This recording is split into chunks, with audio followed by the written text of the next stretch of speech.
bring the love back, how to live the love that they've experienced over there, because this is part of the challenge.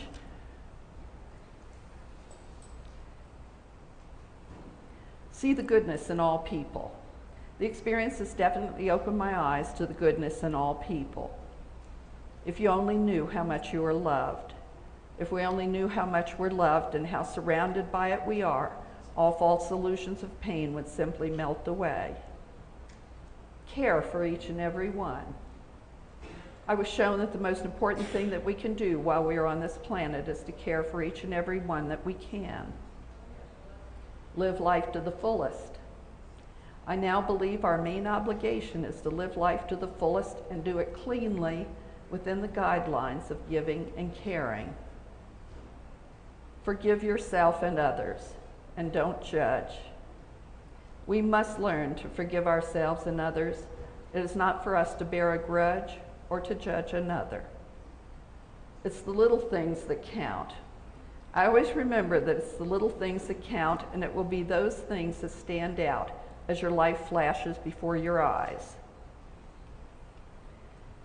Choose higher emotions, vibrations, and thoughts. I saw how my thought alone had affected people in my life. Thoughts are powerful energy waves sent out which affect the whole universe.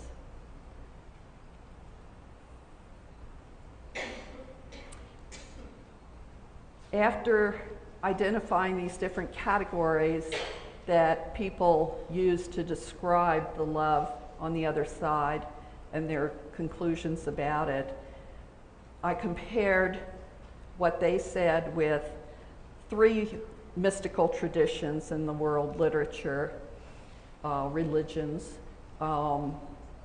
Kabbalah, esoteric Christianity, and Agni Yoga. I found in all three traditions that there were similarities in the primary and secondary texts that correspond to the things that near-death experiencers say about love. In Kabbalah, I read about the tzaddikim who are able to, through their own practices, actually rise out of their body and come back to help reconcile the earth itself. In esoteric Christianity, I read in Alice Bailey about that there are two things that are necessary for death. One is death of the physical body, and the second is a decision by the soul. This is something that we know and she knows, but the medical practice hasn't yet incorporated that I know of. And Agni Yoga is a channeled set of texts brought through by Helena Roerich in the early 20th century. And they tell a lot about the fiery realm on the other side and compare that to the earthly realm, where the heart is very important, but it's important to raise our vibrations to the fiery realm. And the applications for this research that I'm aware of,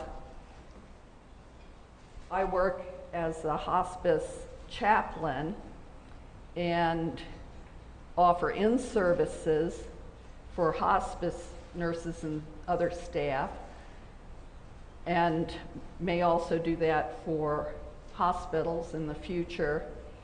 So I know that this information can inform hospice and hospital staff about death and the dying process, help chaplains comfort those who are dying and their loved ones.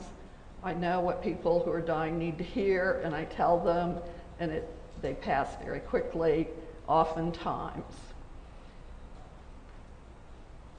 This information is also valuable to teach us, the living, how much we are loved and how to live. And if you're interested in reading my dissertation, it's 350 pages. You can send me an email at ellisann@juno.com, and I'll be happy to send you the PDF file. Thank you very much.